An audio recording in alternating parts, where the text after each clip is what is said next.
ಕಾಂಗ್ರೆಸ್ ಅಲ್ಲಿ ಕ್ಯಾಬಿನೆಟ್ ವಿಸ್ತರಣೆಯ ಕಿಚ್ಚು ಆರುವಂತಹ ಯಾವುದೇ ಲಕ್ಷಣ ಕಾಣ್ತಾ ಇಲ್ಲ.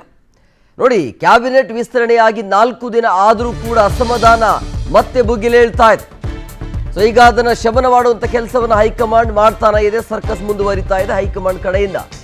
ಸೊ ಅಸಮಾಧಾನವನ್ನು ತಣಿಸಲು ಈಗ ಹೈಕಮಾಂಡ್ ಕಡೆಯಿಂದ ಸರ್ಕಸ್ ಮುಂದುವರಿತಾನೆ ಇದೆ. ಬಂಗಾರಪೇಟೆ ಶಾಸಕ ನಾರಾಯಣ ಸ್ವಾಮಿಗ ಬೇಸರವನ್ನು ಹೊರಹಾಕಿದ್ದಾರೆ.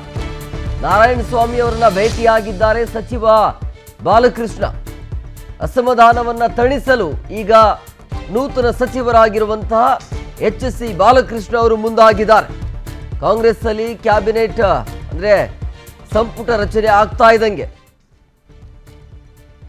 ಒಬ್ಬೊಬ್ಬ ಶಾಸಕರು ಈ ರೀತಿಯಾಗಿ ತಮ್ಮ ಅಸಮಾಧಾನವನ್ನ, ನೋವನ್ನ, ಆಕ್ರೋಶವನ್ನ, ಕಿಚ್ಚನ್ನ ಹೊರಹಾಕ್ತಾ ಇದ್ದಾರೆ.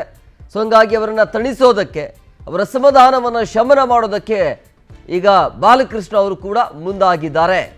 ಹೈಕಮಾಂಡ್ ನಾಯಕರ ಕಡೆಯಿಂದ, ಹೈಕಮಾಂಡ್ ಕಡೆಯಿಂದ, CM DK ಶಿವಕುಮಾರ್ ಕಡೆಯಿಂದಲೂ ಕೂಡ ಯಾರೆಲ್ಲ ಅಸಮಾಧಾನಗೊಂಡಿದ್ದಾರೆ ಅವರನ್ನು ಸಮಾಧಾನ ಪಡಿಸುವಂಥ ಕೆಲಸ ನಿರಂತರವಾಗಿ ನಡೀತಾ ಇದೆ. ಸಹಜವಾಗಿ ಆಸೆ ಆಕಾಂಕ್ಷೆಗಳು ಇರುತ್ತೆ. ಅಂದ್ಕೊಂಡಿದ್ರು ಸಚಿವರಾಗ್ತೀವಿ ಅಂಥೇಳಿ, ಬಟ್ ಅಂದ್ಕೊಂಡ ರೀತಿಯಲ್ಲಿ ಸಚಿವ ಸ್ಥಾನ ಸಿಕ್ಕಿಲ್ಲ. ಸೊ ಹಂಗಾಗಿ ಈ ರೀತಿಯ ಅಸಮಾಧಾನದ ಮಾತುಗಳು, ಬೇಸರ. ಸೊ ಹಂಗಾಗಿ ಅಂತಹ ಶಾಸಕರನ್ನು ಸಮಾಧಾನ ಮಾಡೋದಕ್ಕೆ ಈಗ ಬಾಲಕೃಷ್ಣ ಅವರು ಮುಂದಾಗಿದ್ದಾರೆ.